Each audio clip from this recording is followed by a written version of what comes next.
Hi everybody, I'm Jonathan Budd, Assistant Superintendent for the Trumbull Public Schools. I'm joined today by Christina Heffley, Director of Digital Learning for the Trumbull Public Schools.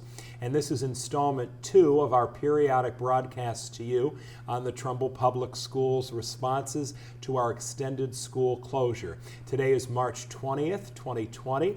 And in today's broadcast, Christina and I are going to address some of the most common questions that have come to us since our prior broadcast on March 18th, and also reiterate some new updates since the past couple of days. I want to thank first the families, parents, guardians, and students of the Trumbull Public Schools for being patient with us as we undertake with very short notice a distance learning plan for all students in Trumbull and implementing that this week.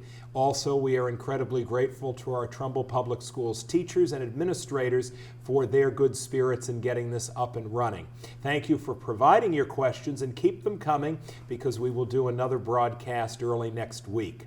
We know that education is not the same when it's distance learning. It can't replicate what's happening in the classroom, but we can do as good of a job as we can do in making the experience as rich as possible.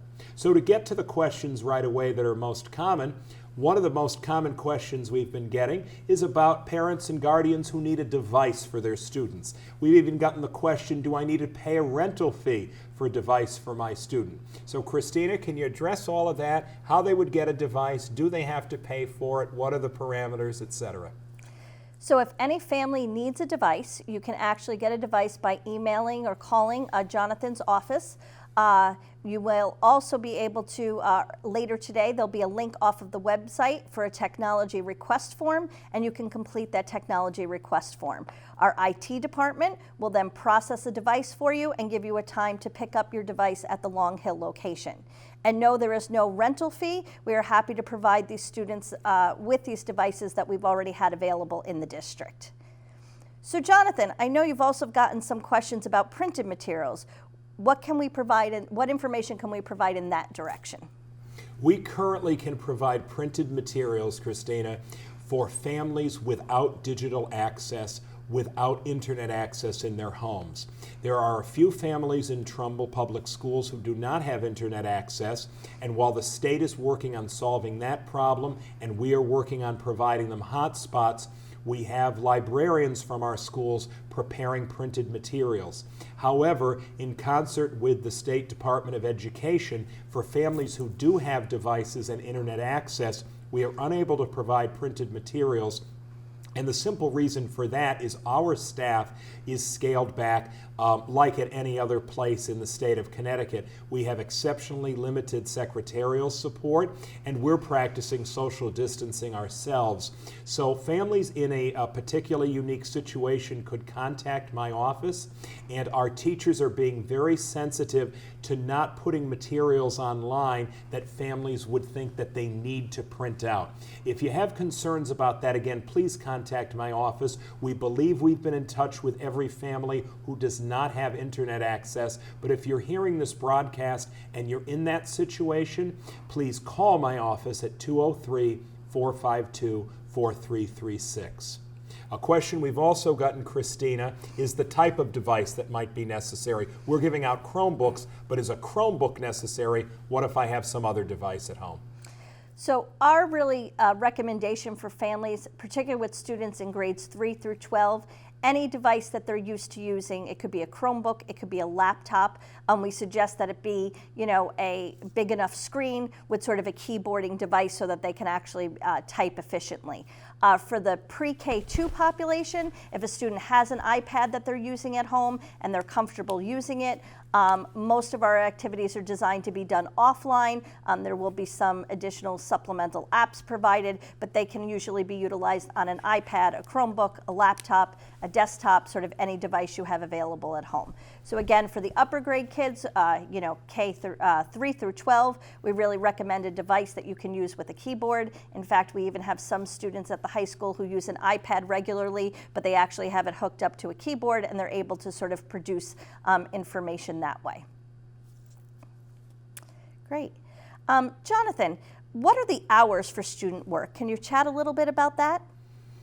In our March 18th broadcast, we talked about the hours each day when teachers are generally available, preparing materials, assessing work, and interacting with emails they receive.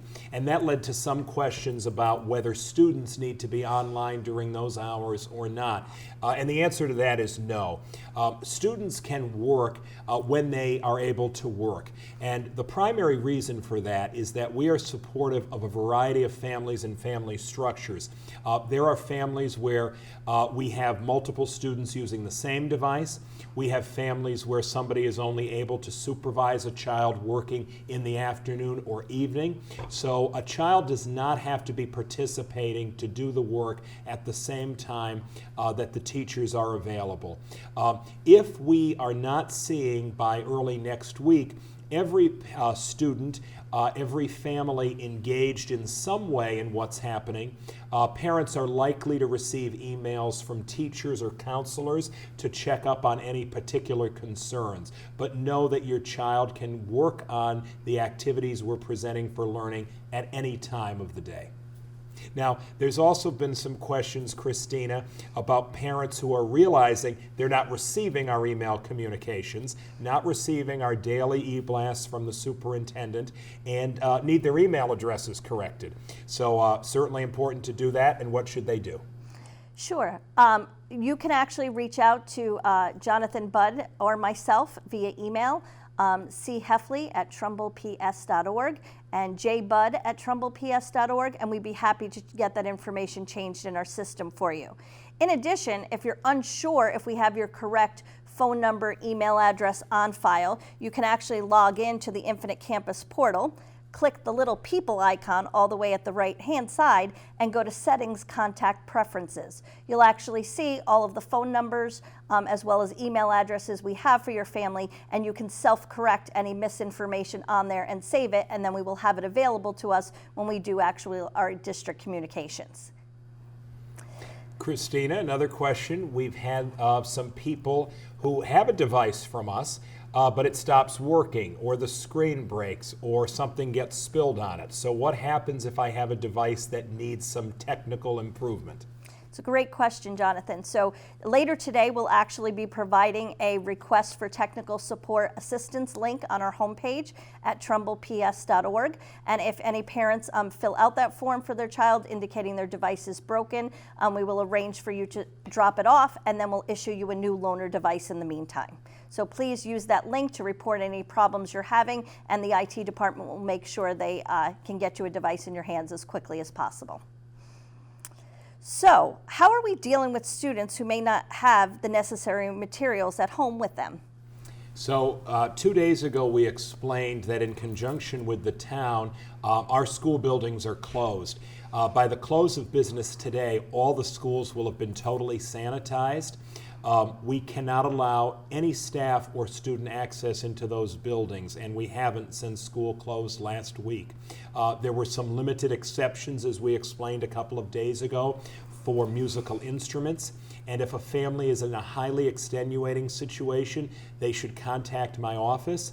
But in lieu of the fact that we cannot re-sanitize parts of the building, and we want to have social distancing, which means that we can't have our custodial and security staff interfacing with public who may enter the buildings, students will not be able to retrieve materials that are in their lockers or their classrooms.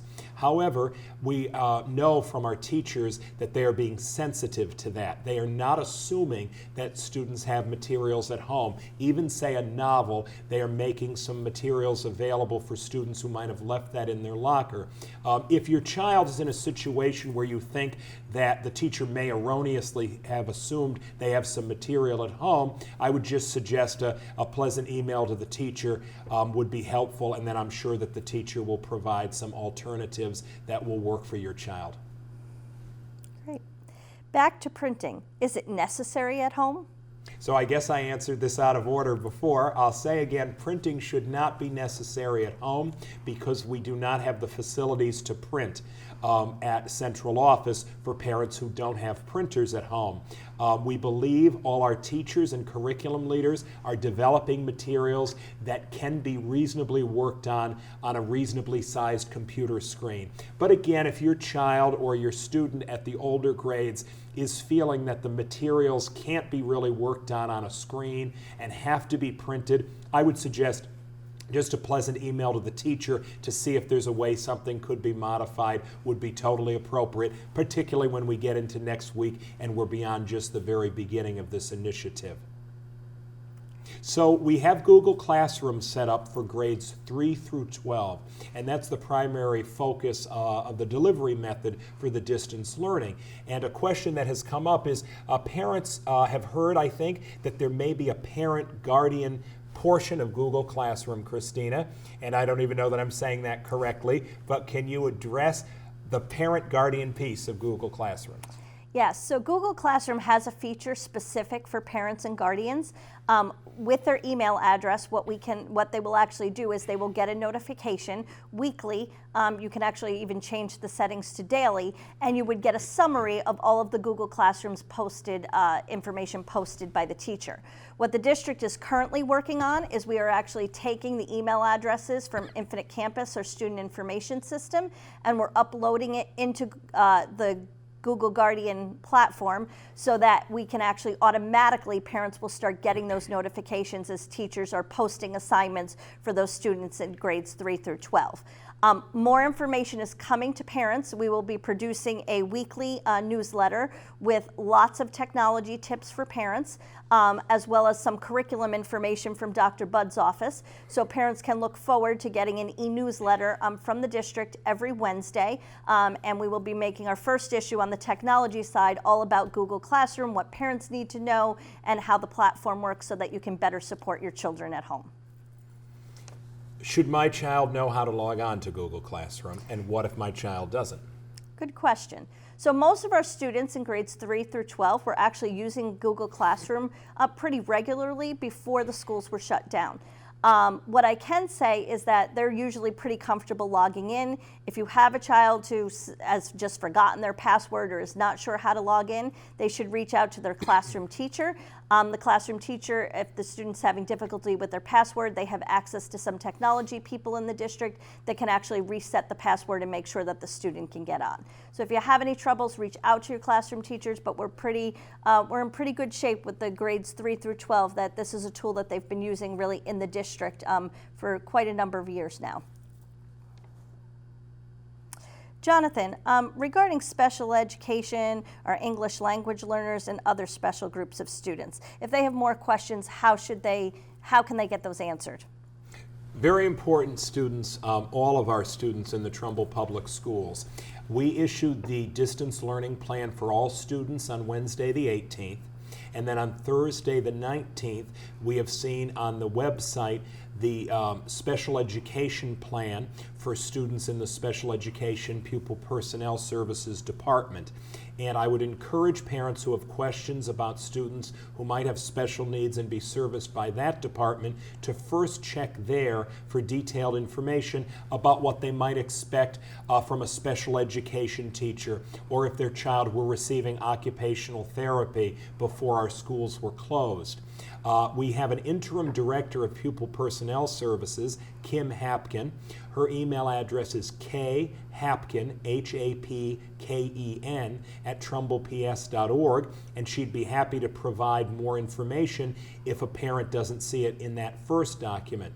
We have other groups of students who are not in the special education world, but are English language learners, or are enrolled in our program at REACH, or are in our pre-K program as typical peers. If a parent doesn't see their particular group of student represented in that specialized document, I would encourage the parent to reach out to Dr. Hapkin's office at khapken at trumbleps.org, or my office at jbudd at trumbleps.org, and we'll be happy to provide more information to you. We feel that we have worked hard that every subgroup of students is receiving some particular information from us by Monday. But if that is not the case, by all means reach out to us. Thank you. How about live video chats? So this is a question we've had a lot, including because some independent, private, or parochial schools in our area, and maybe even some public schools, are utilizing live video chats. There are two reasons why TPS is not in a position to do that right now. The first is legal, based on a conversation that all superintendents had with the Commissioner of the State Department of Education yesterday. We were advised to remember that live video chats with groups of students may run counter to FERPA, the Family Educational Rights and Privacy Act, in the simple way that if I'm facilitating a video chat and student A is projected into student B's household, we are now having everybody potentially in student B's household able to see student A's performance, comment on it, even record it. So from a FERPA perspective, we've been advised to stay away from those live kind of chats. We know that online learning could be different with that, but for that reason at the moment, we're not pursuing that. The second reason is really based on the variety of families and family structures in Trumbull. We know from calls to our offices that we have families who are trying to have their children work while at the same time they telecommute, or they are working in the healthcare industry and have some kind of tenuous childcare arrangements while they're at work serving the needs of others. We have families, as I mentioned earlier, where multiple kids are using the same device. So we're not in a position where we feel we should mandate that, say, every student in an 11th grade English class will be online from 10 to 10:30. That would not be fair to 100% of our students. So for those reasons, we cannot move in those directions right now. There may be movement on that in the next couple of weeks, but we would have to see more arrangements for our families who are struggling during this time, as well as some guidance in the legal realm that's a little bit different from what we've received right now. So Christina, I know you mentioned earlier that there's a parent newsletter coming next week. What might parents or guardians and families expect in terms of ongoing communication from the district? So like I said before, we're launching the newsletters next Wednesday. Parents can expect them to come out every Wednesday. We will have a parent newsletter for different grade levels. So there'll be an elementary, a middle, and a high school. And we're going to really use the forum to sort of communicate maybe a tool of the week, tips and tricks for at home, some commonly asked questions. Jonathan, you had also, how are we going to address curriculum and get continued information to parents regarding curriculum? Sure. We've had inquiries about things like, how can I help my kid learn math? Or how can I help my child who's in middle school really do science inquiry? And we're going to prioritize some of the most important curriculum-based topics, and with program leaders, team leaders, department chairs, and administrators, roll out some specific communication on those areas next week, aligned with the most pressing technology needs. We want to triage this kind of communication, so we're really hitting first the essential pieces so that every family is comfortable before we are advancing to the more sophisticated topics. And I believe you also said we're going to be creating a section on our website where parents can go for this information as well. It is true.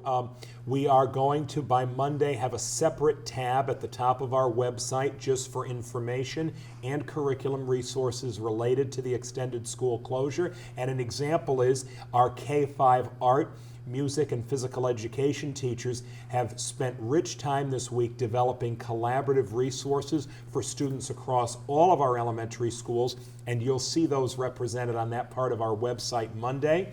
Superintendent Iasagna and I will send out an email both this afternoon, Friday afternoon, and another one Monday afternoon, and the one Monday will include the information that's key to the K-5 art, music, and PE at that point. Great.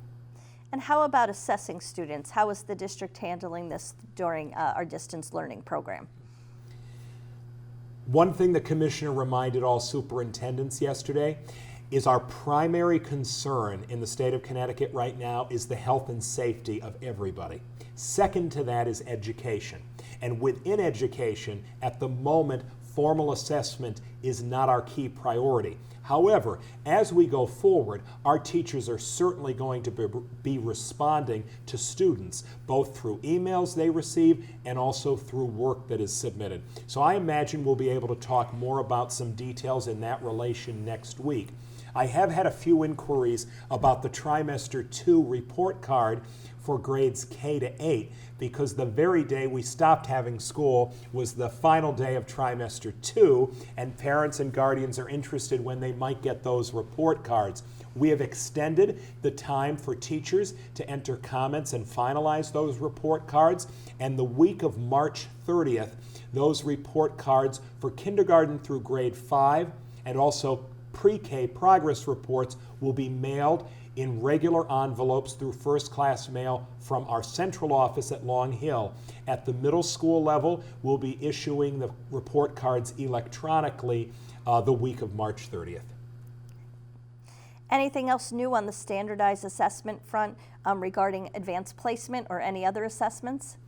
I would say on regular standardized assessments like Smarter Balanced or the Next Generation Science Assessment, I have about 98% certainty that those assessments will not be happening this year, but we haven't received official word of that from the state. We will communicate that when we do. Later today, and perhaps by the time this broadcasts, we will have received information from the College Board on advanced placement modifications. And a public announcement they have made is that they are considering and may issue guidance on two fronts. One, the extension of the date when tests will be given, and second, the possibility that tests may actually be able to be taken in the home context this year. But Principal Garino at the high school, the department chairs, and I have a conversation later this afternoon. One of the topics there will be on advanced placement courses. And please know that, as we mentioned on Wednesday, the first priority is our rich learning for kids. And even as important as the advanced placement exam might be, it is optional for our students. We will work to see what the College Board's advice is. We'll proceed accordingly, but we're first going to make sure that our students are learning the rich content standards. Anything else parents or guardians should remember? Yesterday we served 500 meals at the front of Trumbull High School. Please remember that if you have a child, even one child in your household who attends the Trumbull Public Schools, you are entitled per USDA regulations to come to the front of Trumbull High School Monday through Friday between 10 and 12 and get a lunch for that day and a breakfast for the following day for any child under 18 in your household, including kids below school age. And 500 is an exciting number for us because it represents that we have families in need in Trumbull and we are meeting that need. On Wednesday, we talked about musical instrument pickup from middle and high school. That happened yesterday. Parents whose instruments were not picked up yesterday will be contacted by my office on Monday. We have those instruments at Long Hill.